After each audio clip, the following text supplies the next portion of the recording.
Hi, welcome to the LSI Behind the Wind podcast. For 50 years, the LSI team has dedicated themselves to the science of business development. We've seen the impact of our work and how it's evolved into economic development and now social impact work. I'm Lauren Lane, the Marketing and Communications Manager for LSI and one of the producers of this podcast. Thanks for joining us today. In this episode, Sean and I are joined by former Louisiana Congressman John Fleming and Josh Johnson from LSI to discuss Dr. Fleming's storied career, his time in Congress, and his thoughts on the Bipartisan Infrastructure Law, formerly known as the Infrastructure Investment and Jobs Act, or IIJA. Dr. Fleming is a remarkable individual, and we are so pleased to have him join us. If you have any questions at the end of this episode, please email us at social@lsiwins.com. We'll also link it in the episode notes. We'd love to stay in touch.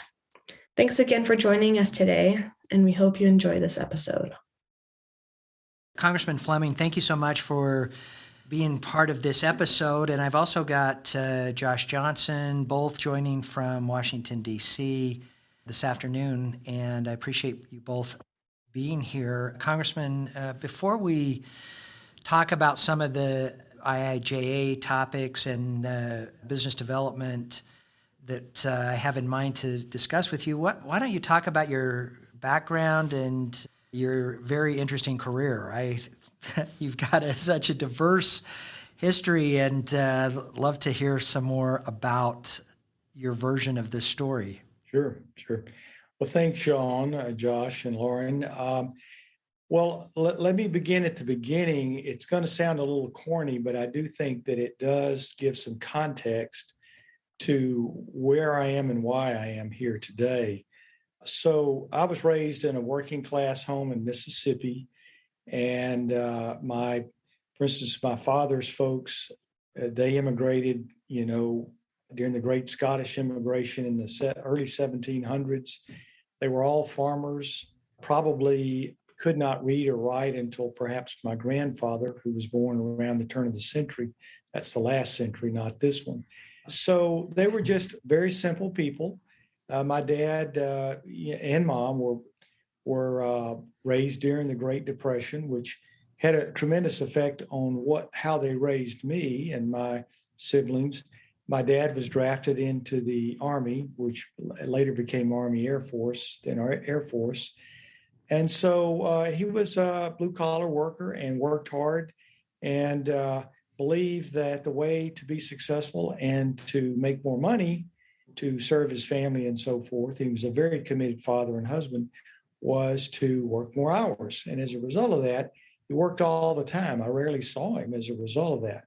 So anyway, we grew up in that environment, and along the way, I became committed to becoming a physician one day. I was influenced by my mother's grandmother, who was an LPN nurse, and she used to tell me very interesting stories about what she would see in the hospital and things that would happen in the medical arena. So I became very interested in that. I was interested in science.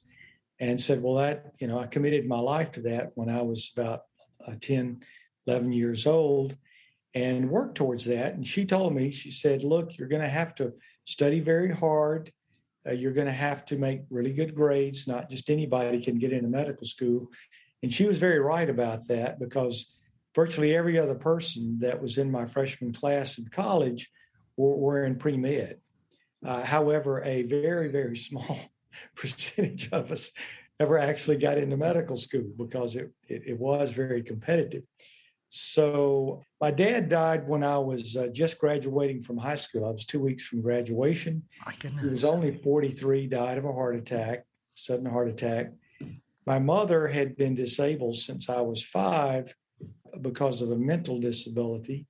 And so basically, I went off to college with a mom who was disabled, a dad that was missing in action, and a little brother and sister. Didn't know how I was going to finance my education, but the school stepped up with some scholarships, and some loans. And with that and working part-time, I worked my way through college, finished in 3 years. I didn't graduate.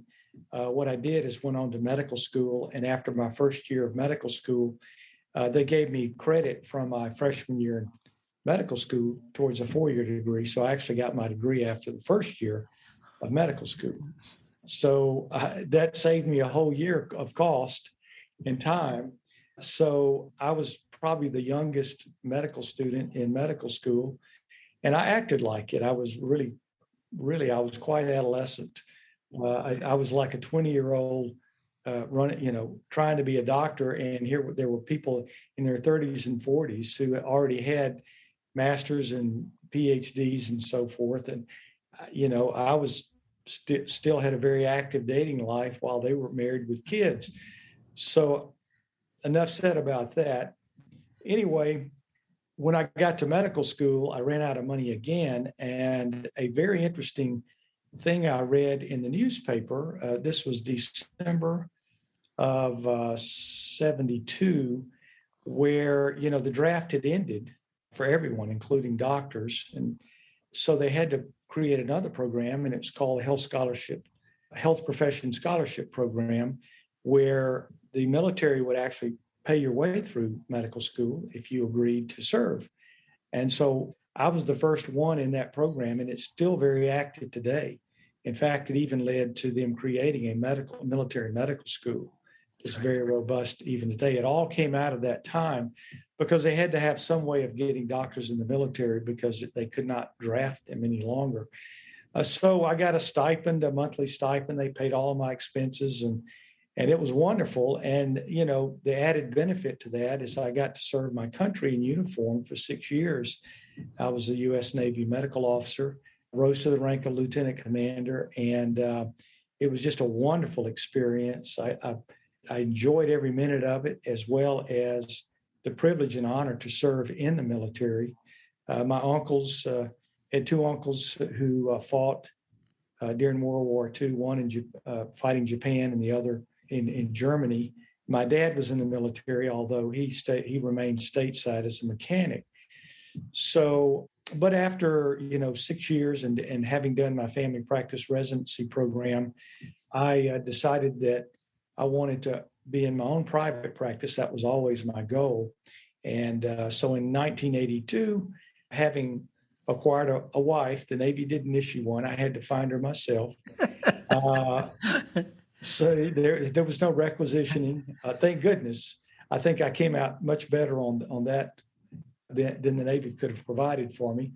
And we're still married today, 44 years, next in June. So we had 2 kids. We looked for a practice situation and found one in a small town in Louisiana, Minden, Louisiana, which is our permanent residency even today. We had 2 little girls at the time. And then later we had 2 little boys. They're all grown now, and they're all having children of their own. So that got me into private practice. And that would have been 1982. And really enjoyed that. But there was something missing in my life, I felt. I had an uncle by marriage who taught me something very interesting. It's very similar.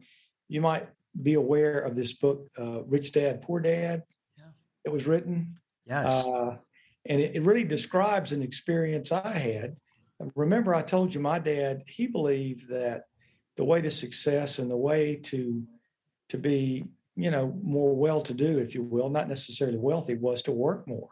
So he would find every available minute in his life to work a second job, a third job. He had all kind of gigs because he's really good with his hands. He could work on air conditioners, refrigerators, televisions. He was an electrician. He drove trucks. He would, take time off from work and haul trucks and all of that. But remember, he died at age 43. He worked himself into the grave. So I had an uncle by marriage who had become quite wealthy by acquiring hospitals back in the day when Medicare was really coming onto the scene in the early 70s.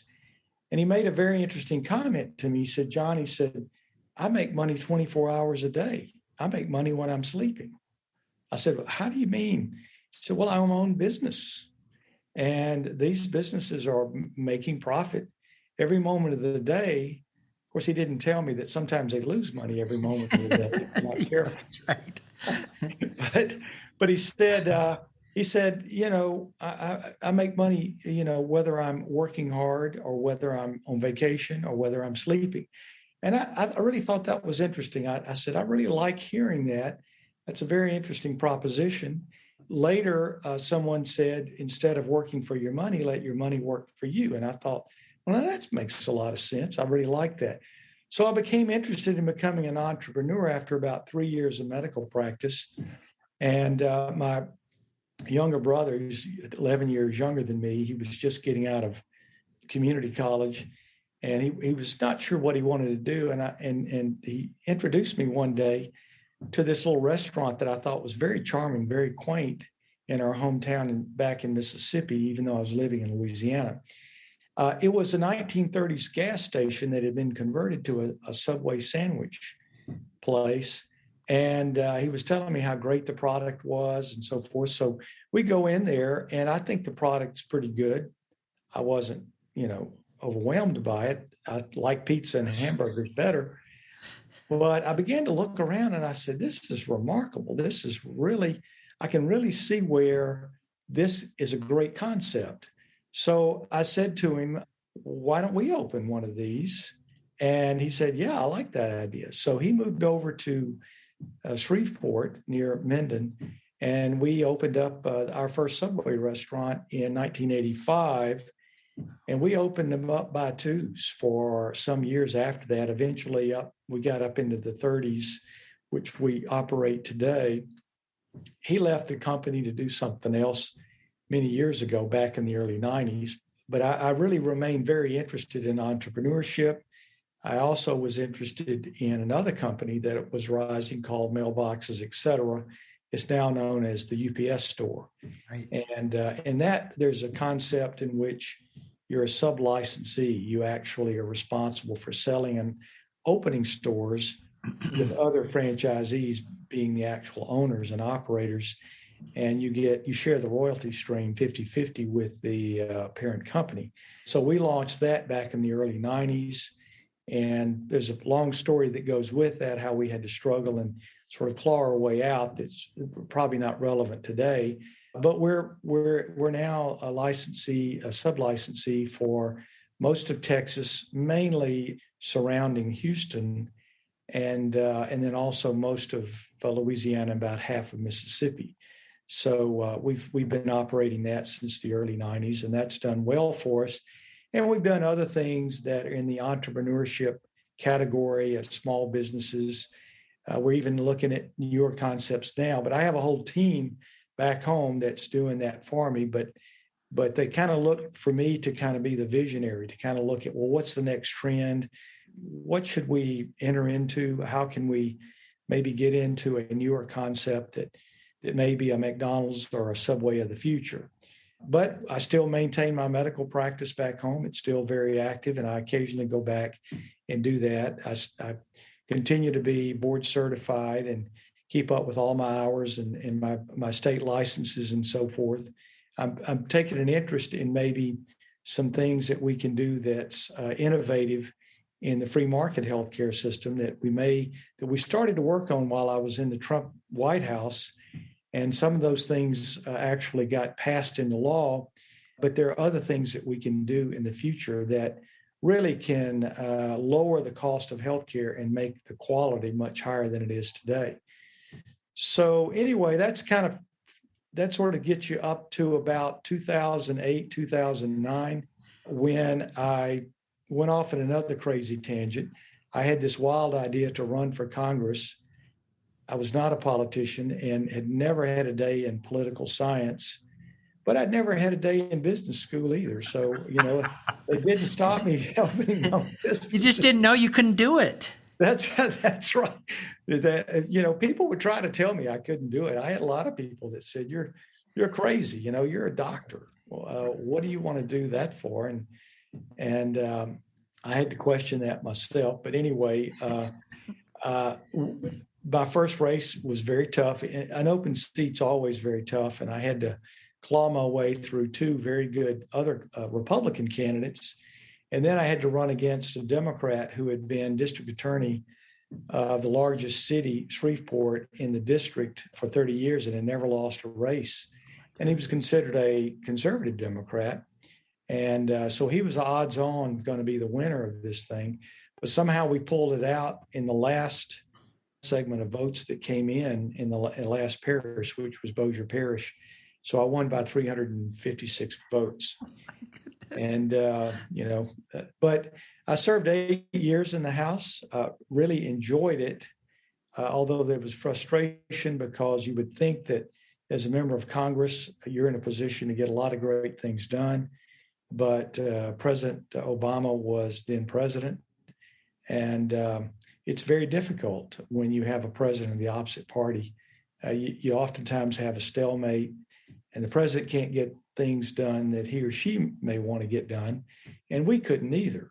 But we hopefully stopped some of the bad policies as we saw it that were coming along that eventually began to be put into place with the Trump administration. But I had run for Senate, as you know, and did not win. So I was turned out at the end of the Obama administration. And so that left me open to get a position in the Trump White House, or I should say Trump administration, and then later the Trump White House. And so I was appointed to health IT reform at Health and Human Services for 2 years. And that's very relevant to things that I'm working on now in terms of projects that I've mentioned before. And then I was actually appointed to head the Census Bureau, but Wilbur Ross did not want an independent thinker or a leader to head the Census Bureau. He wanted a apparatchik, he wanted a bureaucrat. So he told me that he would not support me in doing that, even though the president had already nominated me, or had started the nomination, it hadn't been announced. So I compromised with him, and he offered me the position to head the Economic Development Administration. However, I re-entered that whole discussion a little later on. I'll mention that to you in a minute. So I served there for a year, and it was very interesting, and well, the Economic Development Administration, and a lot of good grants and things that we provided in order to kick businesses off, particularly in downtrodden areas. The opportunity zones were created about that time as well from the Trump administration. So it was really, really good. And then when I was detailed, I've remained Assistant Secretary of EDA, but was detailed to the White House to help out Mark Meadows. And while I was there, and when the pandemic came, I was actually able to put in place some really neat things at EDA that I couldn't do while I was at EDA because of the pandemic. The pandemic created an emergency, of course. And once you have an emergency, all kind of great things get done. I get a call one day and I'm told, look, you led EDA. Do you still know people over there? I said, yeah, my former chief of staff is the acting there today. And they said, well, we want to give them $1 billion to, when the budget's never been more than about 40 or 50 million. We want them to have $1 billion to help businesses out across the country during this pandemic. And I said, well, consider it done. And so we launched that. We also got something that they had tried for decades to get and couldn't, and that was emergency hiring authorities to fill spots that they just couldn't fill because it took a year. And by the time they hire somebody, they've already gotten a job elsewhere. So I was actually able to do more for EDA while I was in the White House than the other. But back to Census Bureau. So because of the pandemic, the Census Bureau could not go into the field on April 1st the way they were supposed to in 2020. And so the White House looked to me to be the liaison, the contact person for Wilbur Ross and Karen Dunkelly, his deputy, for that. So even though he wouldn't allow me to take the job, at least not without a battle, he had to report to me on getting the census completed for 2020. So I thought that was a very interesting irony that came out of all of that. So we would meet with them, mainly Karen Dunkelly and some of her workforce, about once a week there for several months, because we had to figure out a way. There is statutory language that comes straight out of the Constitution that says that the census has to be completed by certain dates for redistricting and all of these things. So, how are we going to, on the one hand, keep people safe and healthy, but on the other, complete the census taking that was necessary? And so we had that battle, and we actually were getting it done on time. But then, because of some liberal judges in California who wanted us to slow down because they didn't want President Trump to be the one to make the final decision, or at least his administration, on redistricting, we started getting lawsuits that slowed us down. But we actually finished in the field and had the most precise and accurate head count ever in history. But it took hundreds of millions of dollars more spent to put more people in the field faster with protective equipment and so forth to get it done in a timely way. We weren't on time, but we weren't delayed significantly. So I was very proud of that. And I worked on many other things, of course, while I was 10 months in the White House working in the Chief of Staff's office. So that's kind of my story. I'm happy to answer any questions, but that gives you a chronological idea of sort of the zigs and the zags that I've had through my life. And when people ask me, well, what do I call you? Do I call you congressman or whatever? And I just say, well, look, I don't know what I'm going to be when I grow up. So I haven't really decided yet. So just call me John. That's what I am. I love it. I've got a couple of questions. Let me go back to when you were in medical school. Had you always thought you would go into family practice? Was that your desired discipline? I had not made that decision. I went in with an open mind. So when I was on OBGYN, I wanted to be an obstetrician, gynecologist. When I was on pediatrics, I wanted to be a pediatrician. When I was on urology, I wanted to be a urologist. So I said, well, the only way I can do all of these things is to go into family practice. Wow. Because you take everything, from newborns, even pre-newborns, delivering babies, all of that, all the way up to the elderly. So I really enjoyed the variety. I would tend to get bored. I noticed, for instance, when I was in a certain specialty rotating, I realized that doctor, that specialist, 80-90% of the time saw the same things and did the same thing. Right. And I said, gee, I might get kind of bored with that. I did have an invitation to go into urology when I was on my urology rotation. And when I was in the Navy, the head of urology at that hospital was reassigned to head the Department of Urology at Balboa Naval Hospital, a training center, which is down in San Diego. And he wanted to take two people with him, myself and one other guy. And I seriously considered it, but I just felt like that, in life, when you have goals, you should stay focused on those goals and stay true to them. And I felt like that I would one day regret having given up on what I had decided to do for my life. The other thing I noticed too about surgeons years later is that surgeons' careers are really fairly short. First of all, they have to train sometimes 3 or 4 more years than an internist or family physician or pediatrician.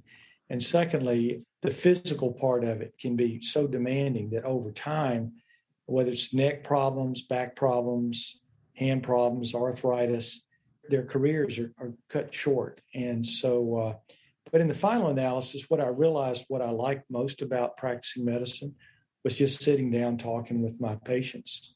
And I enjoyed that relationship. And that's kind of hard to do when you're a surgeon because generally they're not awake. Exactly. They can't hear you and they can't talk back to you. So I said, I really don't think that's what I want to do. That's amazing. So you had this incredible, very diverse career in practice, in with the Navy, business, and then you decide to run for the Congress. Was it that you just had this desire to serve? Were you going into the Congress with an objective around business or medicine? What really was your motivation to run? It started with a spark that occurred years before. Throughout my life, my understanding of the model of a politician is somebody who is very outgoing, who has just the right words at the right time, who's the life of the party, who's the center of attention. And that's never been me. That's just not who I am. I'm an introvert. I don't believe that. I am. Nobody ever believes me. I know. I say that. Trust me, I'm not an extreme introvert. I like people and I like engaging with people, but the way you define introvert and extrovert is what gives you energy. So an extrovert loves to be around people because that gives them energy. They thrive on being around people. They can't stand not being with people. Whereas an introvert might not mind being around people for a set period of time, but your tank kind of gets low and you want to withdraw and maybe curl up with a good book, right? And a warm glass of milk and go, I just want to be by myself. So that really applies to me much more. But so a friend of mine, a physician friend of mine, called me up one day. This would have been back in the mid-90s. And he said, I would really like for you to run for the state Senate. And I said, why? And he said, well, we've got all these issues, healthcare in Louisiana and all that. We need someone like you with a good head on your shoulder or whatever he said at the time that can engage on that and help us out. And I said, well, let me get back to you. So I drive home from work that day. He called me at my office. So I'm driving home. And as I pull in, I see my eldest son, who then was about 8 years old. And in typical fashion, he had a baseball cap, a bat in his hand, a glove, and a ball, looking out the bay window, waiting for me. And I knew then that there's no way I could have done that because I would have had to spend much of my life down in Baton Rouge, which is 4 or 5 hours away. And I said, this is what I love most about my life. How could I ever leave this? Children that, were in those very formative ages and a son who looked up to me. It's interesting. When he was about 5, he used to follow me around and he would say, Dad, what makes this work? Or how does this happen? He would ask me questions constantly. And finally, and I'd try to answer him best I could. One day he asked me a question I couldn't possibly know the answer to. And I said, son, what makes you think I would even know that? And he said, well, you're my dad. So you just kind of go, well, that's the most important, or certainly one of the most important roles that I could ever play. There's nothing that I could do in politics that could in any way compete with that. Well, fast forward, now we're at 2007, really it was November, December 2007. And my kids were either in college or in the workforce. So it's just, my wife and I, more or less empty nesters. And for the first time in 21 years, there's going to be an opening to the Congress for our district, 4th District, Louisiana, because the congressman was announcing his retirement. And I said, well, I thought about it once before, 10 years before, and now I'm going to think about it again. And I did. And I talked to some folks. I actually called up a couple of doctors who were members of Congress, and they were encouraging to me. So I said, because again, that was not a common thing to see a physician Right. as a congressman or senator. There had been 2 or 3, but not many.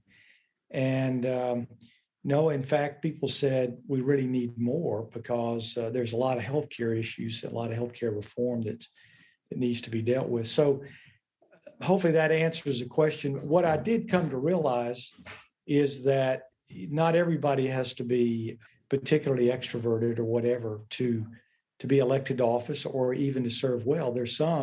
I got to know some of the folks that were in Congress who they hated cameras, they hated the public, they didn't want to be in front of anything. And I'm just kind of going, why did you go into this? Because you're constantly in front of a lot of people, which I didn't mind. But it takes all kinds, just like anything else in society. Elected officials, no different. So you served for 8 years in the Congress. Was there anything that you were most surprised about serving inside the House? 4 terms, that's a great run. Yeah, I was surprised that what you learn in school about how bills are created and acts put in place is really a lot different than what you're taught in school. And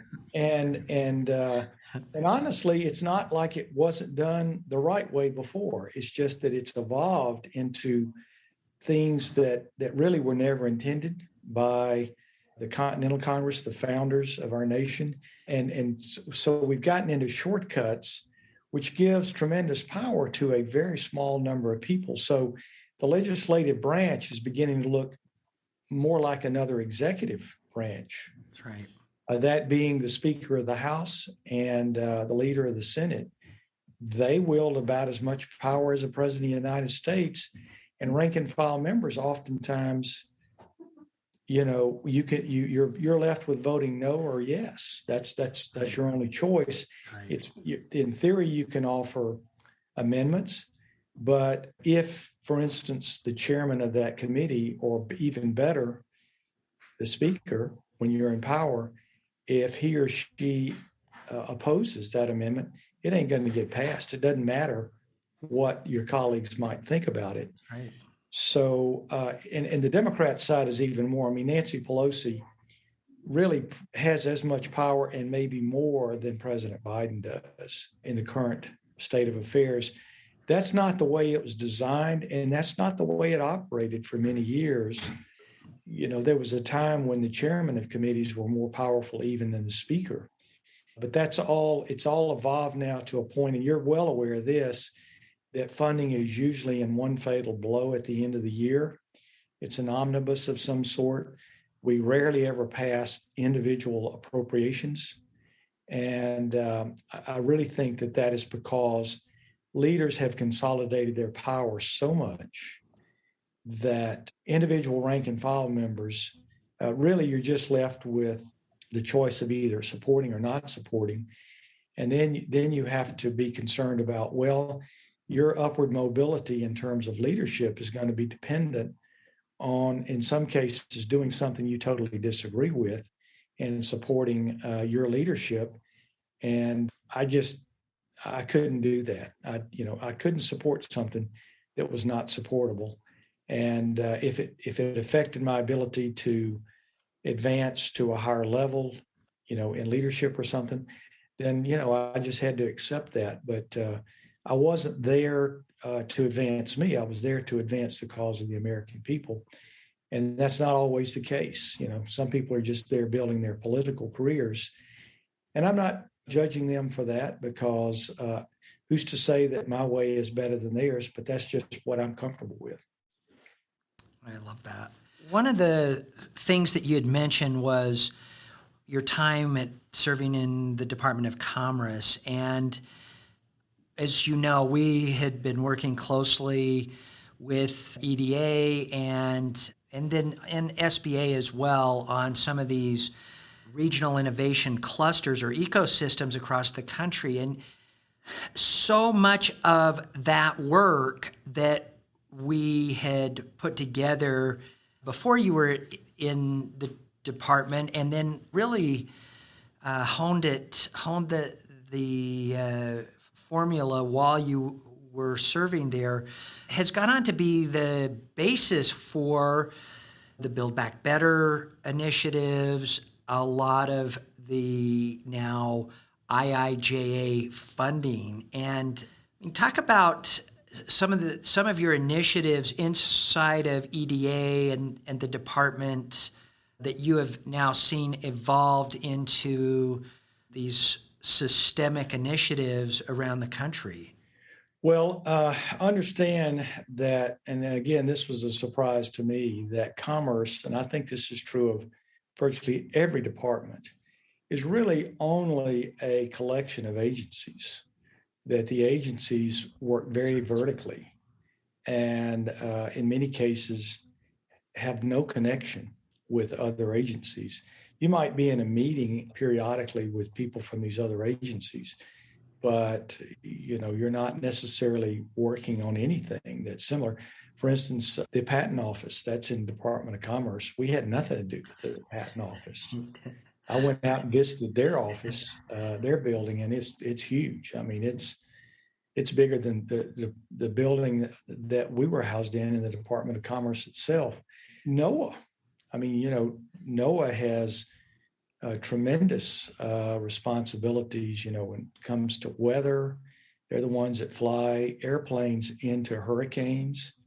And incidentally, a word went out, anybody in leadership in commerce, they were welcome to actually go on one of those trips flying into a hurricane. I just never got around to volunteering for that, Sean. Yeah, I think that was smart. I just didn't want to find myself in the sea if I survived a crash, only to have to be in the middle of a hurricane, bobbing up and down. It just didn't appeal to me at all.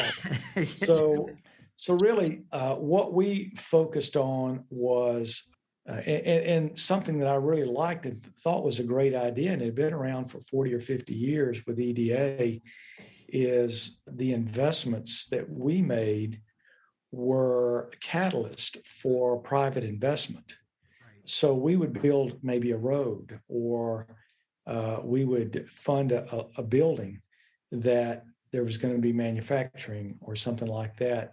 One interesting one was in Arizona, where there was this huge railroad, what would you call it, housing area, these tall buildings that went back to literally the 1800s. It had been there, but it had been abandoned many years ago because railroading and all of that was just not really that much operative at that point. But it was such a large building that they would literally lift these diesel engines up high so they could work on them. It was like 5 stories high.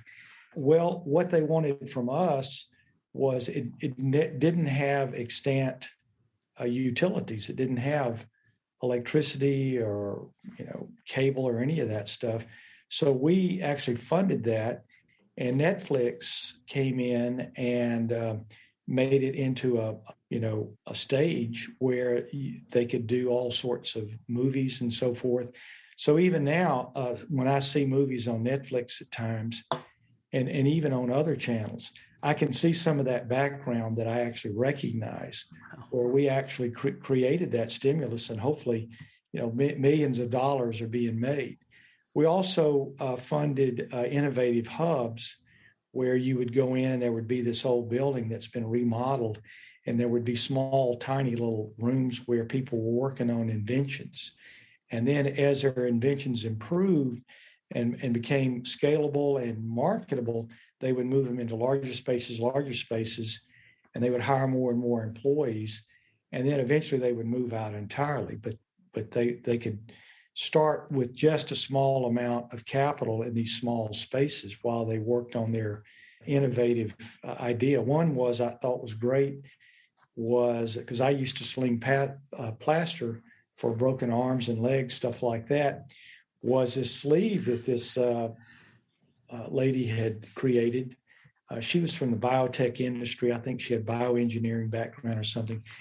And rather than plaster or fiberglass, which is often used today, you just simply put it on like a sleeve, and it hardened in about 5 minutes, and you were done. And it also was a kind of a net, so air could get through. So if you had to scratch or something like that, you could do so. I thought it was a great idea. I don't know if it ever came to fruition. I haven't seen that marketed, but that was just one of the neat kind of ideas that we funded. We also got involved in Trade Adjustment Authority, where if somebody was hurt by some decisions that were made out of the Department of Commerce, that we could do some stimulus funding to offset some loss of revenue from imports or exports that they were involved in. Those were the major areas, but mainly the decisions were not made in Washington, which again, I liked. We had 6 regional offices that were outfitted with lawyers and engineers, and they would look at these various grant proposals and just choose them based on their merit and nothing more. And I thought they did a splendid job, really some great ideas. And so that's the kind of stuff we did. Now, these command centers and so forth, I don't recall that. I do recall that we had, and I forget what they were called, but various universities would be selected as kind of centers of excellence that we would work through. And that was rotated. Somebody would apply for it. They would get it for 5 years. Then it would be passed on maybe to another in the same state. And this was something that had gone on for years. And I think Georgia Tech was one. Louisiana Tech had been one sometime in the past, LSU, that sort of thing. But these command centers that you talk about, which I think is very interesting, I don't recall that specifically as being an EDA function. No, it really was the basis for this command center concept in taking the regional innovation clusters and ecosystems and building strategy around it. And Josh, maybe you could just talk for a minute. You and Congressman Fleming have been working a strategy in Louisiana, which I think is just fantastic. Maybe talk about, Josh, for a minute, this concept of the command center specifically related to IIJA, and then this strategy that you and the congressman have worked together. I love it. I love where you're going with this. Sure. So the command center is pretty straightforward. That so often when people are going after something, they think, not in parallel with everything else going on around them. And what we have found with these large investments in a variety of things, that when you can start to think across the spectrum of everything that is tied together, it makes the delivery of everything you're looking for a lot easier. So it also opens up the mind to things that you weren't really aware really is applicable to something else. And I'll give you an example that we're working with a state in which, with funding, they, in their formula grants they were getting from the Congress, the transportation folks were saying, well, we prioritized with the additional funding these additional 10 projects. What was interesting, though, if they would have been thinking kind of in parallel with what the other things the state was interested in, project number 38 that wouldn't be funded for another 3 years is very relevant to other funding that they could receive if they were thinking more systematically, or if they had an awareness of what other state agencies were doing or what other federal entities were doing. They would reprioritize the funding, and they could get more and improve the delivery of their services. So the command center is very much just understanding everything going on around you, and then being able to bring all the pieces together to get the most out of it in the most efficient way, and to get out of the silos, which happens so often in federal agencies and state agencies. So the thought was, with the congressman and the location where he's at and all the great type of initiatives going out of that area, to see if there's a way to focus in on one of the priority areas in that region, which is cyber. A lot of great work's going on there, and the congressman has been involved in that community and working in this area for years. We thought it'd be interesting to see if there's a way to develop the concept of a cyber cluster, or control center, I should say, that even though it's cyber themed, there are a variety of things that would fall under it that improve the cyber workforce in the area, from better transportation, better road systems, security, for that federal jobs could be placed in the area that aren't in the DC area because of the different services they offer in that community, with being able to have work that's classified and be able to do it. So we joined up to think through and brainstorm, could a command center be placed in that region that would be cyber focused, but again, would bring in everything from EPA related provisions to transportation, to cyber, to energy, that are all under the same roof so that the community as a whole can go forward in a stronger position. So the congressman made us aware of the great work there, and we're looking at, finding opportunities to see if there is a way forward. And so that's how we came to this, and how the command center approach is being looked at in this region. And I love that you have continued to serve this district. I just can tell that you've got this deep love for this region, and that it continues to be your priority, even though you've got all of these other interests and enterprises. This really is still your focus, is serving this area of northern Louisiana. Congressman, maybe talk about for a minute your vision around what this region, the potential of it, what you have in mind over the next several years. You've already done so much inside the region and your former district, but talk about your vision and what you'd like to see happen in this area in the next few years. Sure. As y'all know, through the course of time in this country, that's still a very new country. I mean, we hadn't gotten to 300 years yet as a nation. And think of all the great migrations that have occurred, beginning with people moving west who migrated from Northern Europe, the second waves back in the 1800s, the Irish coming to the East Coast, Asians coming to the West Coast. Then you had, people moving to the Midwest and on to California for various things, everything from ranching to herding to seeking gold mines, all of those kind of things. Then you had the great migration of African Americans north after World War II, really leading up to and after, as the North truly industrialized. I think we're up against another huge migration today. People are moving from the West Coast and from the Northeast south and mainly to the South, somewhat to the Midwest. And I think that this is generally as a result of cultural differences as well as the economy. Just to give you an example, because I'm so familiar now with Dallas and Plano, this part of the Dallas area, and really Austin too. I think I've mentioned to you how much real estate prices have gone up just in the last 18 months would just really astound you. Still going up. Now that'll level off at some point. But see, I observed that in Southern California back in the 70s. Why? Because everybody culturally and economically were moving to California, especially Southern California. That's completely reversed out. It's going a different direction today. Louisiana, especially North Louisiana, is not benefiting from that. Those people they're moving to Dallas, the Dallas area, Austin, and parts around there. They're also moving to Nashville and they're moving to Atlanta, but they're not moving to North Louisiana. In fact, we've lost population in the last 10 years, just like we did in the previous 10 years. And the only thing that can explain this is the fact that the job opportunities are not there. And Louisiana did not do something that Texas did do in the last 20 years, and that is to diversify its economy. If you roll the clock back 20 years, both Louisiana and Texas, their fortunes and their problems all evolved around the cycle, the boom and bust cycles of oil and gas.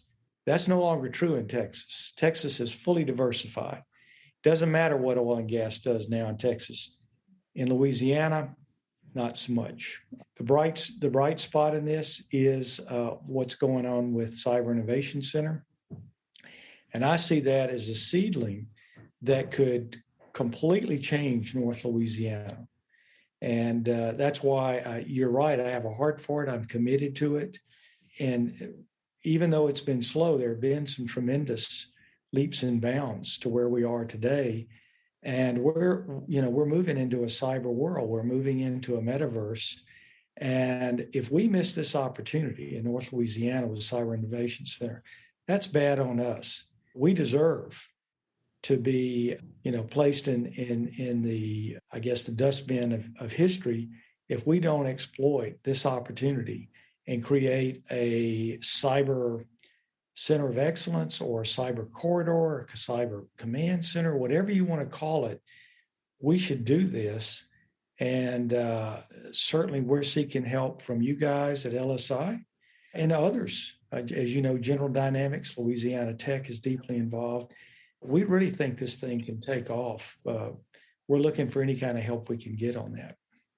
It's impressive what you've already done. And I think that this concept of building a command center, pulling in funding for infrastructure to keep those jobs in that area and attract jobs in that area is really going to be the epicenter and the economic engine for Northern Louisiana for generations.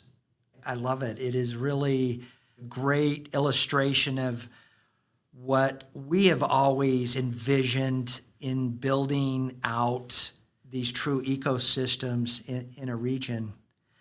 So I appreciate the opportunity to work with you and look forward to making this happen. Congressman, is there? I've got this question. What was it that the administration pulled you into the Census Bureau? That is seems like it was a non sequitur in your career of things. Right. It was getting way late in the administration, and they didn't have a head of census, which, I mean, look, this was leading up to the decennial census, most important census in our time, really. We were leading up to that, and we were 2 years into the administration and still didn't have a director for the Census Bureau. What I learned as, again, I approached it was that the Secretary Ross really wanted to be that, but from his perch as head of commerce. Yeah. But unfortunately, he did not do a good job. You may be aware of the fact that we lost a huge decision in the Supreme Court having to do with counting illegals. And the argument that he gave was that the DOJ made him do it, basically, which the Supreme Court said was a contrived argument that there was no support for that at all, when in fact there was actually some very good reasons why we shouldn't count illegals, or if we count them, we separate them into a separate category. And so I just think that was a huge mistake. He also wanted to delay the census, which would have put it all under the control of the next administration. Remember that. And I fought hard against that. And they asked me a number of times, and I just wouldn't give in.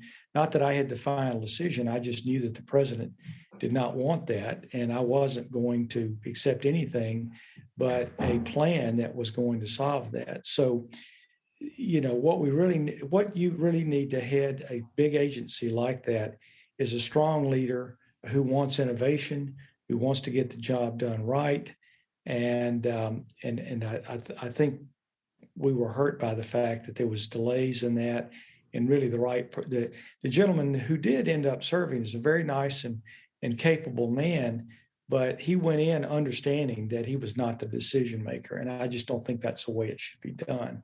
The ultimate decision maker should be the President of the United States. We all served at the pleasure of the President of the United States.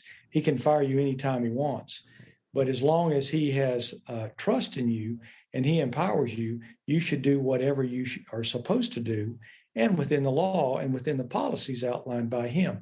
That's not what was happening. And then on top of that, we had the pandemic. So anyway, what happened was that Mark Meadows, who's a good friend of mine and a former colleague in the House, was on the oversight committee, and they were having these very problematic hearings where they were seeing things coming out that were not good.